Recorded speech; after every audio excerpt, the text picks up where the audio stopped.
ప్రజల తరపున పోరాటం చేయడానికి వైఎస్ఆర్సీపీ జెండాను చేత పట్టుకుని ప్రజలకు అండగా తోడుగా మేము ఉన్నాము అని చెప్పి ఈరోజు వైఎస్ఆర్సీపీ పార్టీ రాష్ట్ర వ్యాప్తంగా ప్రజలకు తోడుగా ఉందని చెప్పి గర్వంగా కూడా ఈరోజు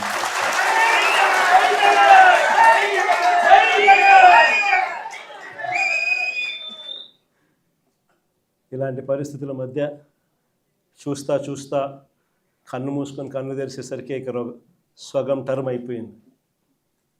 5 ఏళ్ల కాలంలో సగం టర్మ్ అయిపోయింది. ఇక మిగిలినది మరో సగం టర్మే.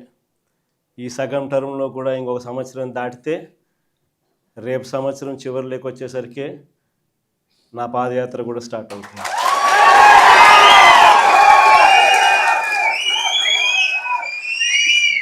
దాని తర్వాత 1.5 సంవత్సరం నేను కూడా రోడ్డు మీదనే ప్రజలతోనే ప్రతి నియోజకవర్గము తిరుగుతూ వస్తా. ఆ తర్వాత ఆ పాదయాత్ర స్టార్ట్ అయిన తర్వాత చంద్రబాబు నాయుడు గారికి వైఎస్ఆర్ కాంగ్రెస్ పార్టీ శ్రేణులు ప్రతిరోజు చంద్రబాబు నాయుడు గారికి సినిమా చూపిస్తాం. చంద్రబాబు నాయుడు గారికి మోస్ట్ ప్రాక్టికల్ సొల్యూషన్ ఇచ్చినాం మనం. అయ్యా చంద్రబాబు గారు, రాష్ట్రానికి ఇప్పుడే కాదు, మీరు చేస్తూ ఉన్న చర్యలతో రాష్ట్రానికి ఎప్పటికీ క్యాపిటల్ లేకుండా చేస్తూ ఉన్నారు. అలా చేయడం వల్ల రాష్ట్రానికి అసలు క్యాపిటల్ అనేది ఉండదు మీ వల్ల. దయచేసి ఇది మానుకోండి. అమరావతి అని చెప్పి నువ్వు రైతులను మోసం చేస్తూ ఉండవు, అమరావతి అని చెప్పి నువ్వు ప్రజలను మోసం చేస్తూ ఉండవు. ఆ అమరావతిలో రోడ్లు వేయడానికే, కరెంట్ వేయడానికే, డ్రైనేజ్ వ్యవస్థ నెలకొల్పడానికే, నీళ్ళు ఇవ్వడానికే, ఇలాంటి బేసిక్ వసతులు కల్పించడం కోసమే నువ్వంతటి నువ్వే ఎకరాకు 2 కోట్లు ఖర్చు అవుతుంది అని చెప్పి నువ్వంతటి నువ్వే సెంట్రల్ గవర్నమెంట్కు డిపిఆర్లు ఇచ్చినావు, నువ్వంతకు నువ్వే బ్యాంకులకు డిపిఆర్లు ఇచ్చినావు. ఈ లెక్కన 50,000 ఎకరాలకే 1,00,000 కోట్లకే దిక్కు లేదనుకుంటే మరో 50,000 ఎకరాలని చెప్పి నువ్వు మళ్ళా వచ్చి మళ్ళా తీసుకుంటూ 1,00,000 ఎకరాల అమరావతి అని చెప్తూ ఆ 1,00,000 ఎకరాలకు 2,00,000 కోట్లు తేవాలి అని అంటే ఆ 2,00,000 కోట్లతో నువ్వు నిరంతరం రోడ్లు వేస్తూనే ఉంటావు, నువ్వు నిరంతరం కరెంట్ ఇచ్చే కార్యక్రమమే జరుగుతూ ఉంటుంది, నువ్వు నిరంతరం డ్రైనేజ్ పనులే చేస్తూ ఉంటావు, నువ్వు నిరంతరం నీళ్ళు ఇచ్చేదానికోసమే నువ్వు అవస్థ పడతా ఉంటే ఇక రాజధాని ఎప్పుడు వస్తుంది? ఎన్ని దశాబ్దాలు పడుతుంది? ఇప్పటికే 12 ఏళ్ళు అయిపోయింది 2014 నుంచి ఇప్పటికే దిక్కు దివానం లేదు. ఇంకా ఎన్ని దశాబ్దాలు పడుతుందో తెలియదు. డబ్బంతా రోడ్లకే ఖర్చు అవుతుంది, డబ్బంతా రోడ్డు కరెంట్ ఇవ్వడానికి ఖర్చు అవుతుంది, డబ్బంతా డ్రైనేజీలు పెట్టడానికే ఖర్చు అవుతుంది. ఇంకా ఎన్ని దశాబ్దాలు పడుతుందో. ఆ దశాబ్దాల కాలంలో ఈ 2,00,000 కోట్ల విలువ పూర్తి చేయడానికి 4 లక్షలు అవుతుందో 10 లక్షల కోట్లు అవుతుందో. చివరికి 12 ఏళ్ళ తర్వాత కూడా ఈ పొద్దు రాష్ట్రానికి రాజధాని లేదు. ఇంకా 20 ఏళ్ళ తర్వాత కూడా మన పరిస్థితి ఏమిటంటే అప్పుడు కూడా రాష్ట్రానికి రాజధాని కనిపించదయ్యా. అయ్యా చంద్రబాబు, ఇది మానుకో. ఆ 2 లక్షల కోట్లలో 10% పెడితే చాలు, 10% పెడితే చాలు. మేము ఇంతకుముందు మంచి ఆలోచన చెప్పినా నేను నీకు. ఇంతకుముందు ప్లాన్ ఏ కింద రాష్ట్రంలో అన్నిటికన్నా పెద్ద సిటీ విశాఖపట్నం, దాంట్లో పెడితే అసలు ఎటువంటి ఖర్చు అవసరం లేదు. కర్నూలులో న్యాయ రాజధాని కింద అప్పట్లో కర్నూలుకు మనం మాట ఇచ్చినాము, అది నెరవేరుస్తూ అక్కడ న్యాయ రాజధాని పెడుతూ ఇక్కడే అమరావతిలో లెజిస్లేటివ్ శాసన రాజధానిని కూడా తీసుకొస్తే బాగుంటుందయ్యా అని చెప్తే నానా యాగి చేసి రాజకీయాలు చేసి అది వద్దు అన్నారు. సరే పోనీ, అది వద్దు. పోనీ ఈ ప్రాంతంలో అయినా కానీ నువ్వు చేసే పనికి అసలు రాజధాని లేకుండా పోతుందయ్యా. ఆ పని చేయకుండా కనీసం ఇక్కడైనా ఆలోచన చేయి. మచిలీపట్నంలో నువ్వు కాదయ్యా పోర్టు కట్టింది, మేము కట్టాం. మచిలీపట్నంలో పోర్టు మనం కట్టాం. మన హయాంలోనే మనం భూములు తీసుకుంటాం, మన హయాంలోనే మనము అనుమతులు తీసుకొచ్చినాం, మన హయాంలోనే మనం ఫైనాన్షియల్ క్లోజర్ చేసినాం, మన హయాంలోనే మనం బ్యాంకులతో నీట్గా టైఅప్ కూడా చేసి స్టార్ట్ చేసి 30-40% వర్కులు కూడా పూర్తి చేసినాం మన హయాంలోనే. ఆ పోర్టు అయిపోతుంది.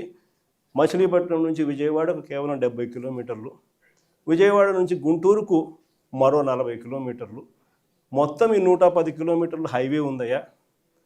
విజయవాడలో ఇంటర్నేషనల్ ఎయిర్పోర్ట్ ఉంది, మచిలీపట్నంలో పోర్ట్ వస్తూ ఉంది.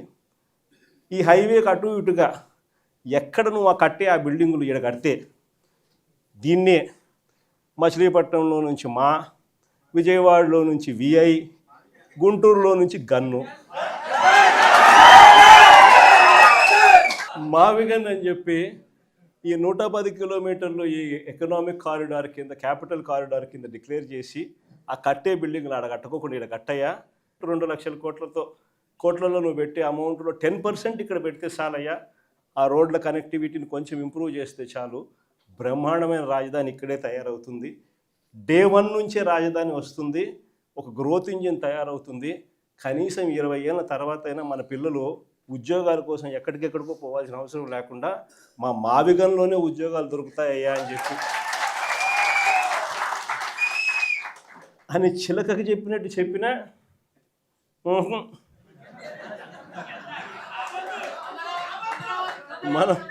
మనం ఎంత బాగా చెప్పినా కానీ, ఎంత లౌక్యంగా చెప్పినా కానీ ఆహా. ఎందుకు ఆహా, ఎందుకు వద్దు? కారణం ఆడ 2 లక్షల కోట్లు వర్కులు, మొబిలైజేషన్ అడ్వాన్స్ 10%, అందులో 8% తీసుకోవడం. సో ఈ ఆదాయాలు అనేటివి ఉండవు కదా మావిగన్ అంటే, కాబట్టి వద్దు. దాంట్లో కాంట్రాక్టర్లు ఎవడు అంటే ఒకడు ఈనాడు వియంకుడు, ఇంకొకడు బలుసు శ్రీనివాసులు, ఇంకో బినామీ, అంత ఇల్లే దోచుకోవడం, పంచుకోవడం, తినుకోవడం. అందుకని ఆహా, జగన్ ఏం చెప్పినా ఆహా. ఇంకొక ఆయన ఆంధ్రజ్యోతి ఆయన నుంచి ఆయనకు ఎంత బాధనం, దోచుకునేది, పంచుకునేది, తినుకునేది కట్ అయిపోతుందని చెప్పి ఆయనకి ఎంత బాధ. వైఎస్ఆర్సీపీ శ్రేణులందరి మీద అన్యాయమైన మాటలు, దుర్మార్గమైన మాటలు మాట్లాడతారు. అసలు నిజం చెప్పాలంటే నేను ఇదే రాధాకృష్ణకి చెప్తా ఉండా, నువ్వు అన్న మాటలు రేపొద్దున మా ప్రభుత్వం వచ్చినాక నిన్ను తిప్పని స్టేషన్ పెట్టకూడదు.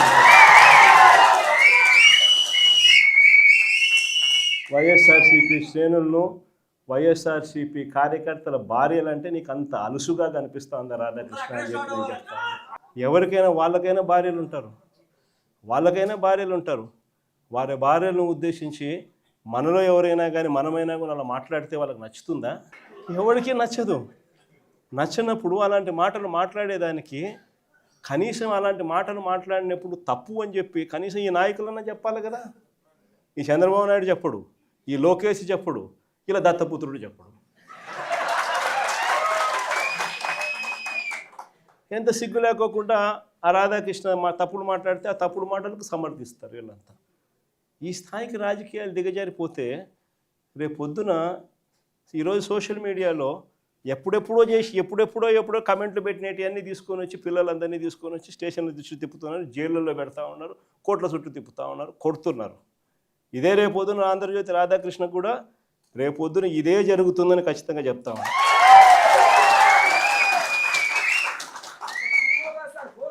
అసలు మహిళల గురించి ఇంత తక్కువగా చూసే కార్యక్రమం, తక్కువగా మాట్లాడే కార్యక్రమం, ఈ పరిస్థితులన్నీ కూడా రాష్ట్రంలో ఎందుకు వచ్చినాయి? ఆశ్చర్యం కలిగించే విషయం, ఇంతకుముందు ఎప్పుడు జరగల. కోడూరు ఎమ్మెల్యే ఆరవ శ్రీధర్, అసలు నాకు నిజంగా ఆశ్చర్యం అనిపిస్తుంది.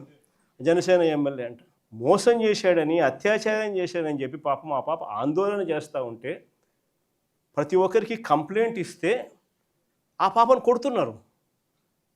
ఆ పాప రోడ్డెక్కితే ఆ పాప రోడ్డెక్కి నాకు అన్యాయం జరిగిందని ఆ పాప చెప్తే ఆ పాపను కొడుతున్నారు పోలీసుల సమక్షంలో. ఇంకొకడు నర్సరావుపేట ఎమ్మెల్యే, ఇంకొకడు కళ్ళ ముందరే కనిపిస్తుంది ఎస్పీ ఆఫీసుకి పోయి బాత్రూంలోకి పోయి డోర్ కట్టేసుకుంటాడు. అసలు ఎస్పీ ఆఫీసులోకి పోవడం ఏంది, బాత్రూమ్ లేకపోయి నువ్వు డోర్ గడేసుకోవడం ఏంది, డోర్ గడేసుకొని నువ్వు స్ట్రైక్ చేయడం ఏంది? అసలు దానికి చంద్రబాబు నాయుడు పంచాయతీ చేస్తాడు. పోయి లోపల బొక్కలో వేయకుండా చంద్రబాబు నాయుడు పంచాయతీ చేస్తాడు. ఇంకోడు చూస్తాడు బిఆర్ నాయుడు అని, ఇంకోడు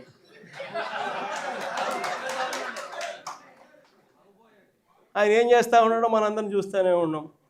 తప్పు చేసినాడు, టీటీడీ చైర్మన్గా ఉండి చెయ్యకూడని పనులు, చెయ్యకూడని తప్పులు చేస్తే ఏం చేయాలి? ఆ మనిషిని ఊడబెరకాలన్నా, పోస్టులో నుంచి తీసేయాలన్నా లేదా? ఈ మనిషి ఏం చేస్తున్నాడు? పక్కన పెట్టుకుంటాడు ఆ మనిషిని పక్కన పెట్టుకొని తిప్పుతున్నాడు. అది ఎంత దారుణంగా తయారైపోయినారు అని అంటే ఆశ్చర్యం కలిగించే విషయాలు ఇవన్నీ కూడా. ఇంకొకరు కేజీబీవీ ప్రిన్సిపల్, ఆముదాల వలస ఎమ్మెల్యే కూన రవికుమార్ అనేవాడు వేధించినాడు నన్ను అని చెప్పి ఆ తల్లి వచ్చి కంప్లైంట్ ఇస్తే నో యాక్షన్, పట్టించుకునేవాడు లేడు. ఇంకొకడు ఆడవాళ్ళకు అశ్లీలంగా ఫోన్లు చేసి, అశ్లీలంగా వీడియో కాల్స్ చేసిన Guntur MLA, Guntur east MLA Nazeer ఇంకోడు సోషల్ మీడియాలో వైరల్ అవుతూ ఉంది. ఆడవాళ్ళకి ఫోన్ చేసి అశ్లీలంగా ఈ మనిషి వ్యవహరిస్తూ ఉండడం కనపడతా ఉంది. ఏం చేయాలి చంద్రబాబు నాయుడు? యాక్షన్ తీసుకోవాలన్నా, జైల్లో పెట్టాలన్నా, కనీసం ఇట్లాంటి జరగకుండా అట్లా చేస్తేనే కదా ఇట్లాంటి జరగకుండా ఉంటాయి. No action. ఇంకొకడు మహిళలపై దారుణమైన లైంగిక దాడికి చేసినాడు ఇంకోడు. ఇంకోడు పేరు కోనేటి ఆదిమూలం. దారుణంగా మహిళలపై లైంగిక దాడికి పాల్పడ్డా ఆ వీడియోలు బయటికి వచ్చినా ఆ ఆదిమూలంపై నో యాక్షన్. వీళ్ళంతా ఎమ్మెల్యేలు. ఒకరిని చూసి ఇంకొకడు, ఒకడు చేస్తే ఏం యాక్షన్ లేదు, సరే ఆయన మీద ఏం యాక్షన్ లేదు, ఇంక నా మీద ఏం యాక్షన్ తీసుకుంటారని ఇంకొకడు, ఒకరిని చూసి ఇంకొకడు, అందరూ కూడా రాక్షసులు అవుతా ఉన్న పరిస్థితులు. ఇంకొకడు సరే ఎమ్మెల్యేల కథ దేవుడు ఎరుగు. సంధ్యారాణి అని ఒక మంత్రి పిఏ మహిళలను లైంగికంగా వేధించినాడని చెప్తే ఆ పిఏ మీద కూడా నో యాక్షన్, పైగా ఆ మహిళ మీద కేసు. ఈ స్థాయిలో మహిళల పరిస్థితి రాష్ట్రంలో ఉంటే ఇంకొకడు లాస్ట్కు చివరకు ఈ ఆంధ్రజ్యోతి రాధాకృష్ణ, ఈ మనిషి మాట్లాడే మాటలు. ఒకరిని చూసి ఇంకొకటి అంత ఆటవిక ప్రపంచంలో అందరూ కూడా రాక్షసులై ఏ మాదిరిగా రాష్ట్రంలో పరిపాలన సాగుతుందని చెప్పడానికి ఇవన్నీ కూడా నిదర్శనాలు. ఇలాంటి పరిస్థితుల మధ్య రాష్ట్రంలో యుద్ధం జరుగుతూ ఉంది. ఒకవైపున ప్రజల తరపున, మంచి తరపున, ప్రజలకు మంచి చేయాలన్న ఆరాటంతో వైఎస్ఆర్సీపీ ఒకవైపున నిల్చుంటే, మరోవైపున రాష్ట్రాన్ని అన్ని రకాలుగా చెడు చేస్తూ రాష్ట్రాన్ని దోచుకొని తింటున్న తెలుగుదేశం పార్టీ మరో పక్క. ఇక్కడ యుద్ధం జరుగుతూ ఉంది. ఈ యుద్ధంలో ఖచ్చితంగా దేవుడు మన పక్షాన్ని నిలుస్తాడు. రేపు పొద్దున ఎన్నికలు ఎప్పుడు వచ్చినా ప్రజలు ఫుట్బాల్ దన్నట్టుగా అంతా తెలుగుదేశం పార్టీని